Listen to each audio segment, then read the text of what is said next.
Question 1. The neutral lambda particle, lambda naught, is a baryon with a strangeness of -1. One possible decay for a lambda naught is lambda naught going on to pi naught plus neutron. And question 1.1. Deduce the quark structure of a lambda naught. Well, in this case, we can say that the lambda naught is a baryon, so B is 1.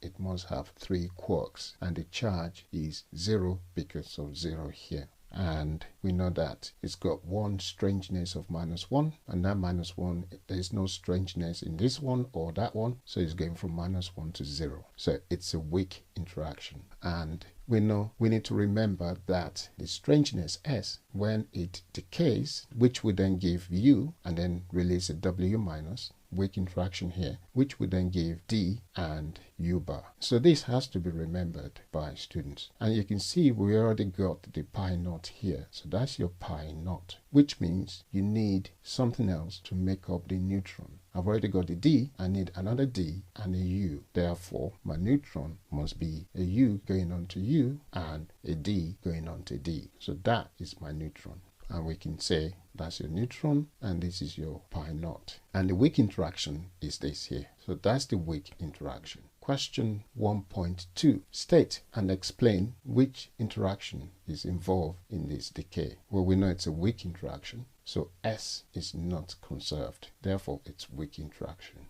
Strangeness changes. We can see S changes. So strange quark decay to D, U, U bar. Finally, we can say strangeness can only change in a weak interaction. Any two of these will do. Question 1.3. An antiparticle of the neutral lambda particle decays into a neutral pion and particle X. Identify particle X. Well, in this case, so because we have S bar, now instead of having S, we're going to have S bar because we're looking for the antiparticle of lambda naught. So it's going to be, we had S before, so we're going to have, because if you look here, we have S before. So now we're going to have S bar. Because we have S bar, we're going to have W plus, everything will change. So that'll be W plus, that'll be D bar and U, and that'll be U bar. So that's what we're going to have here. So now we've got the pi naught here, and I've got D bar. All I need now is my U bar going to U bar here, and the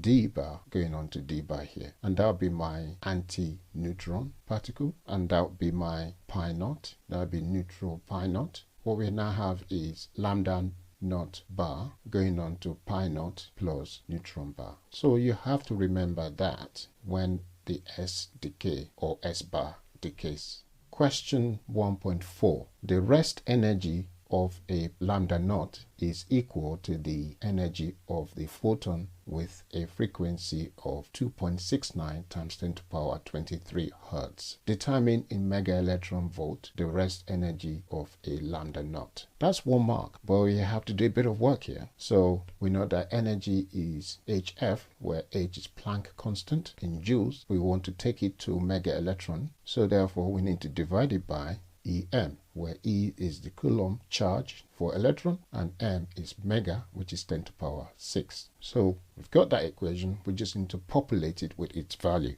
We get that value from the booklet, that would be joules seconds, and we want to times it with the frequency, that frequency over there, then divide it by the charge of an electron. We ignore the negative, we just write 1.6 times 10 to the power minus 19, which is near the magnitude for that, times M, capital M is 10 to the power 6. And then we just multiply that and that together here and that, if you're not using your calculator, or you can just use your calculator and do it. And that times that, we just add in the powers. So that would be minus 11, and that times that, we add in the power, that'll be minus 13. And these together is 10 to the power 2, and this is 11.15. And so we can turn these into that and add the power here, 10 to the power 3 here, these two, and that is that one here. So the value of the energy, rest energy, is 1.12 times 10 to the power 3 mega electron volt. So question 1.5. The discovery of particles such as the lambda naught is made by large international research teams. So just one reason for this. Well, there are several reasons, but one of them will be the research is very expensive and so requires funds means money, from many countries. Or you could say both scientists and engineers are required because it's a complex research. The research is multifaceted, multiple disciplinary, large involvement of different area, large computational theory is involved. You could also say that the research is round the clock, which means it can go on for 24 hours non-stop, or that the research needs to process large data sets. So any one of those will do.